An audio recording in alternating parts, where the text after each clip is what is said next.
मेरे भाई, मेरी एक बात बड़े ध्यान से सुन लो। प्रतियोगिता परीक्षाओं की तैयारी में अक्सर एक वहम पाल रखा है बच्चों ने। सबको लगता है कि ये नोट्स ले लो, ये किताब ले लो, वो अनाउंसमेंट हुई है, बिगेस्ट अनाउंसमेंट है, इतिहास बदल दिया, फलानी किताब जरूर पढ़नी चाहिए। लेकिन आपको बता दो, ये सिर्फ और सिर्फ इस बाजार की चकाचौंध है। कहीं ऐसा ना हो जाए कि इस चकाचौंध में आप खुद को ही खो बैठे। आपके कमरे में ढेर सारी किताबें रखी हैं, लेकिन खुद से एक सवाल जरूर पूछना, क्या आपने किसी एक किताब को पहले पन्ने से लेके आखिरी पन्ने तक ईमानदारी से पढ़ा है? ये जानना बहुत जरूरी है कि क्या छोड़ना है। जिस दिन आपने ये समझ लिया कि क्या नहीं पढ़ना, समझ लीजिए सफलता की आधी दूरी आपने तय कर ली। इसके लिए आपके पास मात्र 4 से 5 सालों के प्रीवियस ईयर के पेपर होने चाहिए, जो आपके फोन में पीडीएफ के फॉर्मेट में रहने चाहिए। जो लाखों लोग फॉर्म भरते हैं ना, वो सिर्फ भीड़ होते हैं। दरअसल पढ़ने वालों की संख्या तो मात्र 5 से 7% होती है। अगर आप सिर्फ डेली 2 ही घंटे नियमित रूप से पढ़ें, एक सही शिक्षक हो और एक सही किताब, तो आपका चयन निश्चित है। इसलिए इधर उधर ध्यान भटकाने के बजाय केवल और केवल नियमित और निरंतर अध्ययन पर ध्यान दो। यही मेरे दोस्तों सफलता की कुंजी है। और मेरी एक बात और ध्यान से समझना, YouTube पर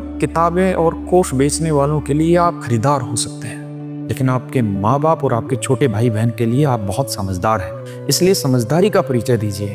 और एक बात ध्यान रखिए, ये कोर्सेज, ये किताबें, ये बड़ी बड़ी अनाउंसमेंट, ये बिगेस्ट अनाउंसमेंट, बड़ी बड़ी टेस्ट सीरीज, ये सिर्फ और सिर्फ आपके माँ बाप की मेहनत और पसीने को लूट रहे हैं। सच ये है कि पढ़ने के लिए संसाधनों की नहीं, जुनून की जरूरत है। इसलिए रोज पढ़िए, मन करके पढ़िए और अपने परिवार को इन स्थितियों से बाहर निकालिए।